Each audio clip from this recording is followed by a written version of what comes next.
যত বেশি দরুদ পড়বেন আপনার টেনশন তত কমে যাবে। ফজিলত শোনেন, যত বেশি দরুদ পড়বেন আপনার টেনশন দুশ্চিন্তা তত কমে যাবে।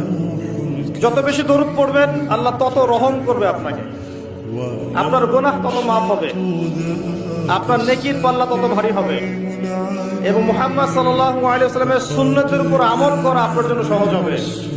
সবচেয়ে বড় কথা, কিয়ামতের দিন আপনার পক্ষে নবী সাল্লাল্লাহু আলাইহি ওয়াসাল্লাম স্বয়ং সুপারিশ করবেন ইনশাআল্লাহ।